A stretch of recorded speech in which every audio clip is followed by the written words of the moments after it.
उपकार करा जमहल।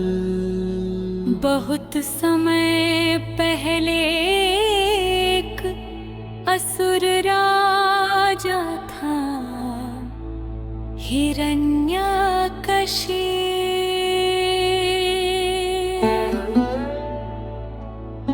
उसने कठोर तपस्या कर वरदान प्राप्त किया था कि उसे कोई देव दानव मनुष्य पशु न दिन में न रात में मार सके।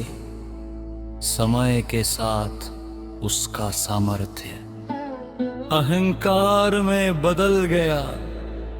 एक दिन उसने दरबार में घोषणा की, हिरण्यकशिपु 11 संसार में मेरी ही पूजा होगी। विष्णु का नाम लेने की किसी की हिम्मत नहीं होनी चाहिए। पूरा दरबार कांप उठा, पर एक छोटा सा बालक शांत खड़ा था। वह था उसका पुत्र प्रहलादा। शे दृश्य तू बालक की अटूट भक्ति। प्रहलाद बचपन से ही भगवान विष्णु के अनन्य भक्त थे। वो हर समय नारायण नारायण का जप करते। एक दिन राजा ने उसे बुलाया, हिरण्यकशिपु नगरे खाओ, इस संसार में सबसे बड़ा कौन है। प्रहलाद में आपका सम्मान करता हूँ पिताजी, पर मेरा हृदय तो नारायण में ही बसता है।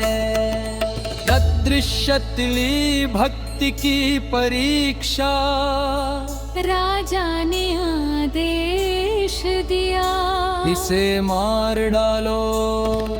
सैनिकों ने प्रहलाद को पहाड़ से गिराया। प्रहलाद ने आंखें बंद की, नारायण वो सुरक्षित बच गए। हाथियों से कुचलवाया गया। हाथी शांत हो गए, सांप छोड़े गए। वे भी हानि ना पहुंचा सके। आश्चर्य में था हिरण्यकशिपु, मुझे कौन बचाता दे। मेरा नभो नारायण। दृश्यचार होलिका की योजना। राजा ने अपनी बहन होलिका को बुलाया। होलिका को वरदान था कि वो अग्नि में नहीं जलेगी। हिरण्यकशिपु बहन तुम अग्नि में बैठो, और वरदान को तुम्हें ले लो। तुम बच जाओगी, ये बालक जल जाएगा। होलिका सहमत हो गई। एक विशाल अग्निकुंड तैयार किया गया। लोग भयभीत थे। दृश्य अग्नि की सच्चाई। होलिका प्रहलाद को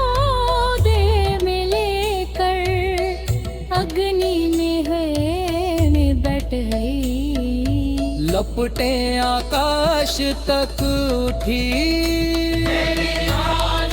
शांत भाव से कहा, प्रहलाद हे नारायण, यदि आप चाहे तो मैं सुरक्षित रहूंगा।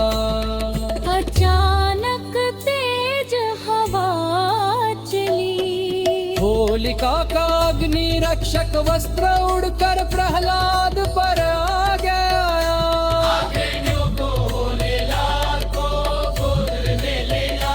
उसका अहंकार जल गया। प्रहलाद सुरक्षित बाहर, भीड़ आश्चर्य में थी। शेरछित अंतिम चुनौती,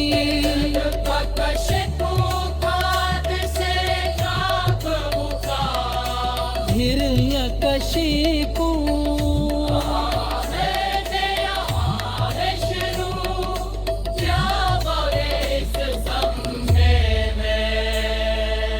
उसने स्तंभ पर प्रहार किया। प्रहलाद शांत स्वर में कहा,